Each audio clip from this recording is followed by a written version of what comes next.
to chop his arm, and what I want to do is I want to relay this wrist to my tight waist hand.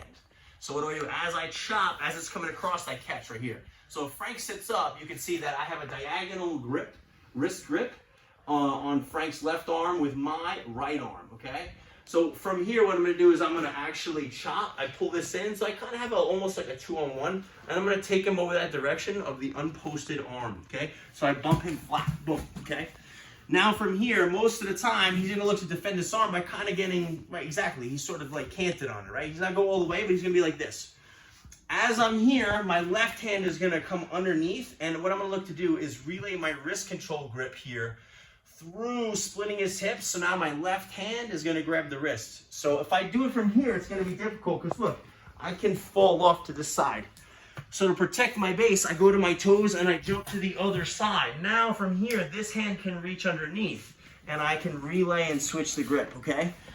So if Mike comes over this way, you'll see that if Frank sort of just opens up the position perfect, you'll see that I have a left-handed wrist grip on Frank's left arm, but I'm through his hips, okay? So most of the time what happens here is he knows that a half is coming. So he's gonna switch his hips down again, and he's gonna go the other way. He's gonna turn the other way, exactly.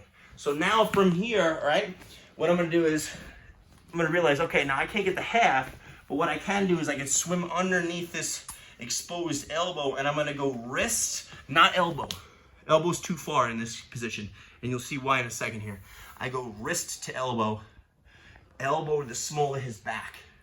So now I could use a bicep curl to ratchet his arm into me. I can't do that if my elbow is elbow, okay? So wrist here, and now watch what I do. As I go to pull him into my lap, my trail foot here, in this case, it's gonna be my left foot. As I pull him into my lap to point him for the tilt, I'm going to elevate this leg. So I pull him back and into me, and as he falls in, look, I'm gonna elevate here, okay? Now most of the time, Frank's either gonna fight into me or fight away. I'm gonna continue to elevate, I get my points. Most of the time, he'll belly down the other way, he turns away, and I'll follow back, and then maybe I'll get the position, okay? So one more time. So I'm here, chop, diagonal control, bump.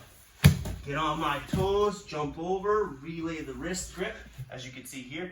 He defends, he doesn't know the half's coming, so he's gonna get this hip down.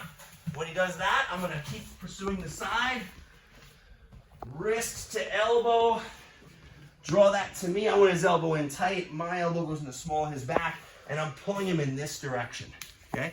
As I do that, I'm looking with my left foot to start to elevate right here behind his ankle, so I can exactly get some points. All right, so check that. That is a ball and chain tilt, right? I'll show you one more where I'm gonna roll him through in a second. All right, so peep the next video.